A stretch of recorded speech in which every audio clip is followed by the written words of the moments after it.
नमो अरहन्ताणं नमो अरहन्ताणं नमो अरहन्ताणं। प्रश्न सहज ही होता है, नींद में भी शब्द सुनाई नहीं देता, गहरी नींद आती है, कुछ भी सुनाई नहीं देता, पता ही नहीं चलता। आदमी गहरी नींद में होता है, मेघ गाजता है, पता नहीं चलता, वर्षा हो जाती है, पता नहीं चलता, आंधी आ जाती है, पता नहीं चलता, पता ही नहीं चलता। मनुष्य मूर्छा की अवस्था में होता है, पता ही नहीं चलता।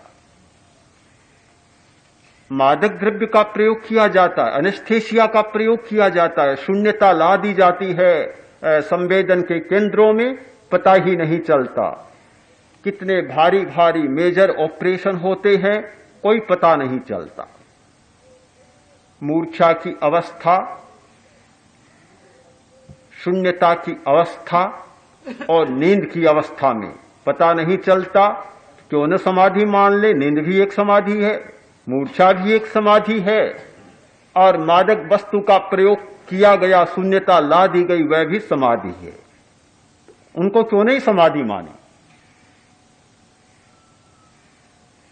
सहज ही मन में एक जिज्ञासा जागती है, किंतु जब हम समाधि की अवस्था के साथ इन अवस्थाओं की तुलना करते हैं तो हमें पता चलता है कि बहुत बड़ा अंतर है समाधि में और नींद में। नींद और समाधि एक नहीं हो सकती। नींद में हमारा जागृत मन सो जाता है, कॉन्शस माइंड निष्क्रिय हो जाता है, सो जाता है, बाहर का मन सो जाता है, इसलिए संवेदन केंद्र काम नहीं करते और हमें बाहर की घटनाओं का पता नहीं चलता। समाधि में बाहर का मन सोता है, किंतु भीतर का मन, भीतर की चेतना बहुत सक्रिय हो जाती है। इतनी जागरूकता बढ़ जाती है, इतनी जागरूकता कि जितनी जागरूकता पहले कभी नहीं बढ़ती।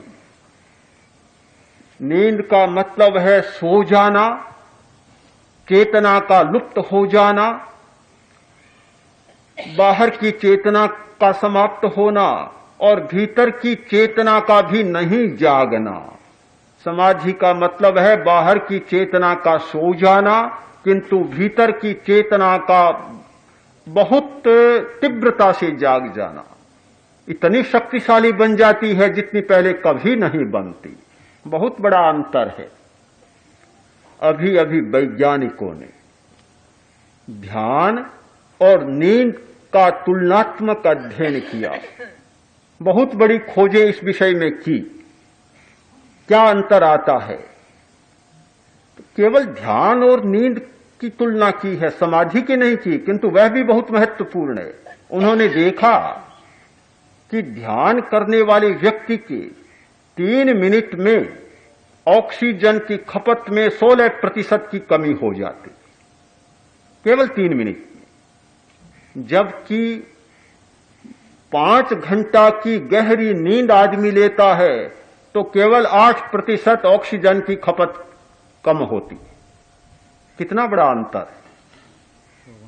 3 मिनट में 16% की कमी और 5 घंटा की नींद में केवल 8% की कमी।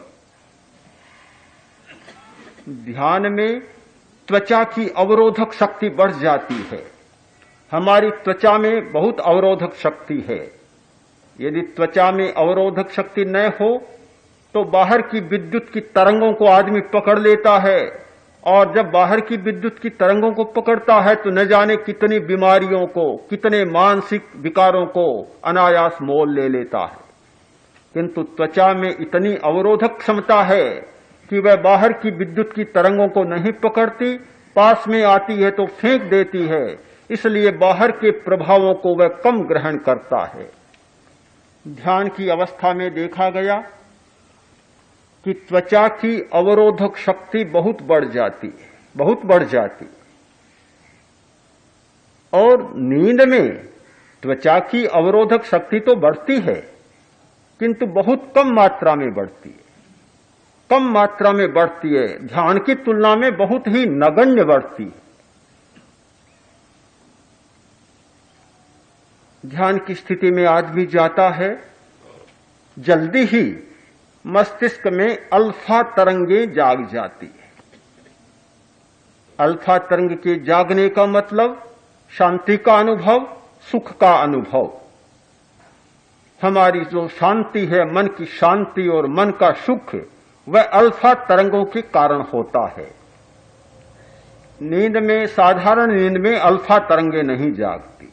जब नींद शुरू होती है तो यदि अल्फा तरंगें होती है तो वे समाप्त हो जाती हैं और थीटा तरंगें जागनी शुरू हो जाती है। किंतु जब गाढ़ नींद बनती है तो उसमें अल्फा तरंगें भी कुछ जागती हैं। इसीलिए आदमी को नींद में भी जरा सुख का अनुभव होता है, शांति का अनुभव होता है, किंतु ध्यान की तुलना में बहुत कम जागती है। इसलिए हम ध्यान और नींद, समाधि और नींद को एक तराजू पर नहीं तोल सकते, बहुत बड़ा अंतर है।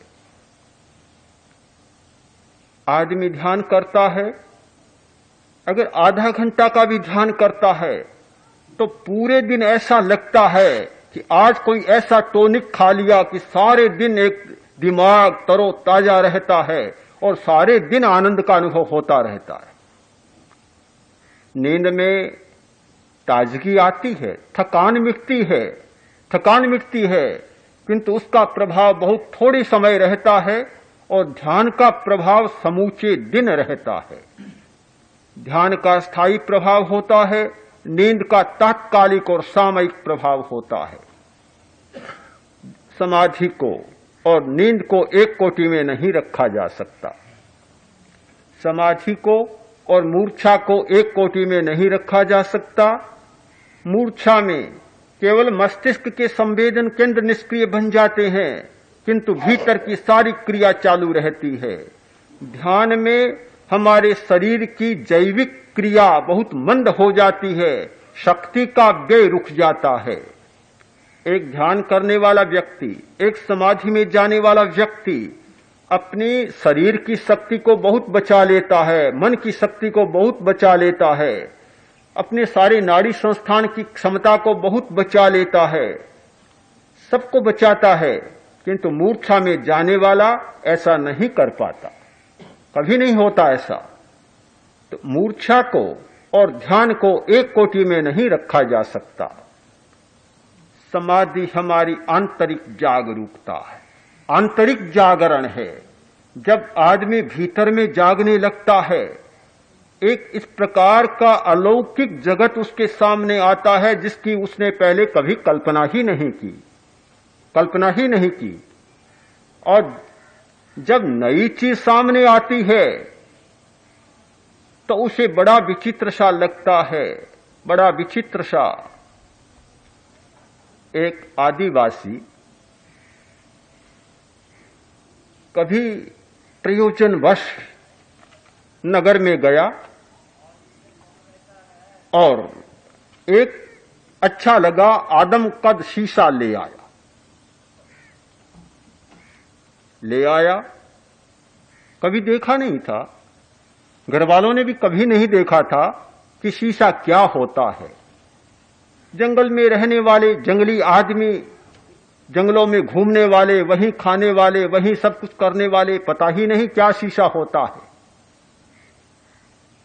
ले आया, घर पर रखा, पत्नी आई, पता चला पति आ गया, आई और शीशे के सामने गई और चौंकी। सीधी पहुंची सास के पास, जाकर बोली, सास बड़ा अनर्थ हो गया, आज कहां चला गया मेरा पतिदेव, बड़ा अनर्थ हो गया। सास ने कहा क्या हो गया? यह तो दूसरी औरत को ले आया। सास ने कहा यह कैसे हो सकता है, अभी जाती हूं।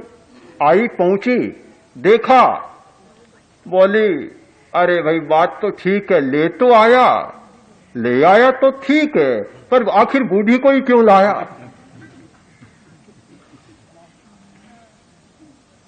पता ही नहीं था अपना प्रतिबिंब, नहीं जानती थी, कभी देखा ही नहीं, अपने मुंह को कभी देखा ही नहीं। न उस औरत पत्नी ने देखा, न उसकी सास ने देखा, न उसकी पत्नी ने देखा, न उसकी मां ने देखा। अपना मुंह कभी देखा ही नहीं था।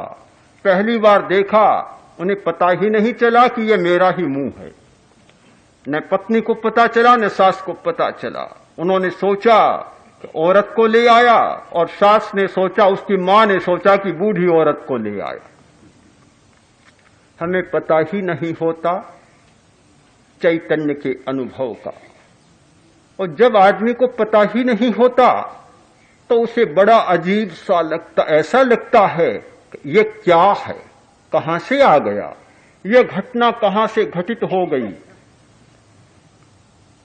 शिविर में प्रेक्षा ध्यान की साधना करते करते कुछ लोगों में अनुभव जागते हैं, मेरे पास आते हैं, अपने अनुभव सुनाते हैं। मैंने सबको कह रखा है कि कोई भी विशेष अनुभव हो वह किसी को न बताएं, केवल मुझे बता दें। अगर बताना हो तो अपने पास रखें, क्योंकि आंतरिक अनुभव बताना अच्छा नहीं है। बाहर में क्या परिवर्तन हो रहा है उसे बताया जा सकता है, किंतु ध्यान काल में कुछ इस प्रकार के अनुभव जागते हैं कि वे अनुभव सबके सामने नहीं प्रस्तुत करने चाहिए। ऐसे विचित्र अजीब अनुभव बताएं। किसी ने कुछ देखा, किसी ने कुछ देखा, किसी ने कुछ देखा।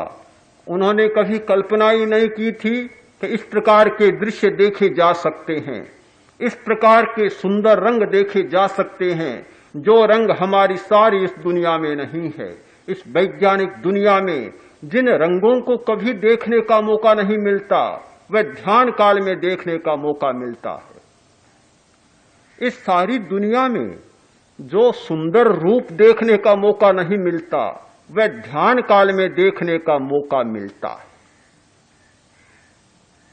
एक भाई ने आज कहा